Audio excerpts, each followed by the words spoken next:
ایک صحابی ہیں حضرت شیبہ بن عثمان رضی اللہ تعالی عنہ، وہ کہتے ہیں میرے والد کو اور میرے چچا کو مسلمانوں نے احد میں قتل کر دیا تھا. میرے دل میں بڑا غصہ تھا، بڑا جلال تھا کہ کبھی مجھے موقع ملے تو میں بدلہ لوں گا.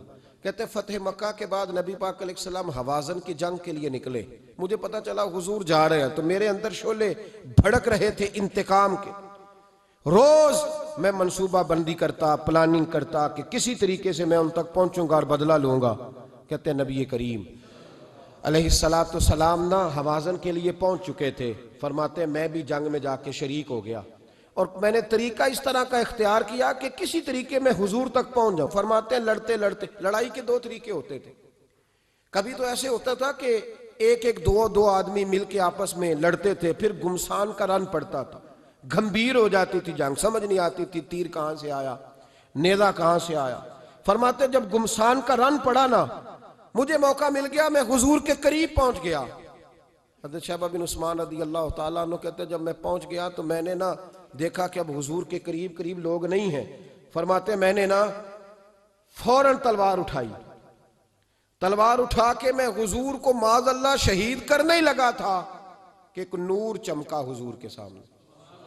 پڑھیے درود صلی اللہ علیہ وسلم. کہتے ایک نور چمکا، اتنی تیزی تھی اس نور میں کہ میری آنکھیں بند ہو گئی، میرے ہاتھ سے تلوار گر گئی، آنکھیں چندھیا گئی میری. فرماتے تلوار میرے ہاتھ سے چھوٹ گئی. اب جب وہ روشنی مدھم ہوئی نا تو میں نے دیکھا نبی پاک سامنے کھڑے مسکرا رہے ہیں. میں نے کر دی، آپ نے سن لی. ذرا دیکھو تو صحیح، جو تلوار لہرائے اسے دیکھ کے بھی کبھی کو مسکرایا ہے؟ جس نے تلوار ہی لہرا دی، جو شہید کرنے ہی لگا تھا، پہنچ گیا تھا. لیکن یہ اخلاق میرے رسول پاک کا ہے صلی اللہ اعلیٰ حضرت فاضل بریلوی کا ایک شعر میں نے پڑھا. کئی کچھ چیزیں ایسی ہوتی ہیں جو بس نا وہ آتی تو سامنے ہیں لیکن وہ اتنا لطف دے جاتی ہیں کہ ٹھنڈا ہو جاتا ہے مزاج. رات کو میں شعر پڑھ رہا تھا اعلیٰ حضرت کا فاضل بریلوی رحمت، اور میں نے شعر پڑھا تو مجھے اچھا لگا سنانا. ایک دوست کو میں نے فون کیا، میں نے کہا یار ذرا شعر تو سن لے. یہ پہلی دفعہ نظر سے گزرا ہے، ابھی سیدھا سادہ لیکن روح تک اتر گیا. اعلیٰ حضرت فرمانے لگے نبی پاک کے بارے میں، فرمانے لگے سیدھی سیدھی روش پر کروڑوں درود. سیدھی سیدھی روش پر بالکل سیدھی ہے حضور کی باتیں، کسی پیچیدگی کی ضرورت نہیں. کہنے لگے سیدھی سیدھی روش پر کروڑوں درود، سادی سادی طبیعت پہ لاکھوں سلام. سادی سادی طبیعت پہ سیدھی سیدھی روش پر کروڑوں درود اور سادی سادی طبیعت پہ لاکھوں سلام. میرے نبی کریم صلی اللہ علیہ وسلم مجھے دیکھ کے مسکرائے اور فرمایا جب حضور مسکرائے نا تو میں نبی کریم علیہ السلام کو دیکھ کے حیران ہوا کہ میں نے تلوار تانی تھی اور حضور نے مسکرانا شروع کیا. فرماتے اب حضور نے مجھے بلایا، آواز کے ساتھ نہیں بلایا، حضور نے اشارہ کیا یوں کر کے، فرمایا ادھر آؤ نا. فرماتے مجھے اب یہ بھی سمجھ نہیں آئی کہ کس نے مجھے اٹھا کے حضور کے قریب کر دیا.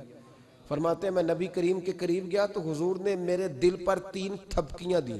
ایک تھپڑ ہوتا ہے، ایک تھپکی ہوتی ہے، پتہ ہے نا فرق کا؟ ایک تھپڑ کو مارے تو جلال آتا ہے اور تھپکی دے تو پیار آتا ہے. کہتے ہیں حضور نے 3 تھپکیاں دی اور دی بھی میرے دل پر، 1 پھر 2 پھر 3. کہتے ہیں پہلی تھپکی دی تو میرے اندر سے کفر نکل گیا، دوسری تھپکی دی تو میرے اندر ایمان داخل ہو گیا، اور تیسری تھپکی جب نبی پاک علیہ السلام نے دی تو مجھے ہر چیز سے بڑھ کر رسول اللہ سے پیار ہو گیا، محبت ہو گئی نبی کریم سے. آپ فرماتے ہیں اب حضور نے نا فوراً میرے ہاتھ میں تلوار تھمائی. فرمایا پہلے تو ہمارے خلاف لڑ رہا تھا، تلوار پکڑ، اب ہماری طرف سے لڑ، تلوار پکڑ اور لڑ. آپ فرماتے ہیں میں اتنا لڑا کہ جو حضور کا دشمن سامنے آتا میں گلا کاٹ دیتا، جو آتا میں اس کے ٹکڑے کر دیتا. فرماتے ہیں پہلے میں باپ کا بدلہ لینے آیا تھا اور اب میرا یہ حال ہے کہ اگر میرا باپ بھی سامنے آئے گا تو میں اس کا بھی گلا کاٹ دوں گا، لیکن حضور کے قریب کسی کو جانے نہیں دوں گا. حضرت شیبہ بن عثمان کہتے ہیں جنگ ختم ہو گئی، حضور خیمے میں گئے، میں بھی گیا. اب نبی پاک لوگوں سے باتیں کر رہے ہیں، حضور لوگوں سے باتیں کر رہے ہیں. میں ایک کونے میں بیٹھا سوچ رہا ہوں کہ میں تو بدلہ لینے آیا تھا، یہ میرے ساتھ ہوا کیا؟ حضور لوگوں سے باتیں کرتے جا رہے ہیں، میں سوچتا جا رہا ہوں کہ میں تو انتقام لینے آیا، یہ کیا معاملہ ہوا؟ کہتے ہیں محبوب نے اچانک میری طرف نظر اٹھائی اور فرمانے لگے شیبہ ایک ارادہ تو نے کیا تھا جو غلط تھا، اور ایک ارادہ میرے رب نے کیا ہے اور تیرے اوپر فضل فرما دیا ہے۔ فرماتے حضور نے اب مجھ سے فرمایا کوئی خواہش ہو تو بتاؤ، مانگ لو کچھ مانگنا ہے تو۔ میں نے عرض کی یا رسول اللہ میری بخشش کی دعا کر دیں، بڑا میرا خوفناک ماضی ہے، میں اسلام کا بڑا دشمن رہا ہوں، حضور دعا کر دیں، یاد ماضی عذاب ہے یا رب، چھین لے مجھ سے حافظہ میرا، یا رسول اللہ بڑے گناہ ہیں میرے، دعا کر دیں۔ کہتے میں نے دعا کے لیے کہا اور حضور پھر دوسرے لوگوں سے باتیں کرنے لگے، کبھی اس سے کبھی اس سے کبھی اس سے۔ میں سوچنے لگا کہ میری بات کا کوئی جواب ہی نہیں آیا۔ جب 2-3 بار میں نے سوچا تو میرے کریم نے پھر توجہ میری جانب کی اور فرمایا تو نے بخشش کی دعا کا کہا تھا، میں نے سن لیا ہے، رب کریم نے تیری بخشش فرما دی ہے، اللہ نے تجھے بخش دیا ہے، تیری خطائیں رب کریم نے معاف کر دی۔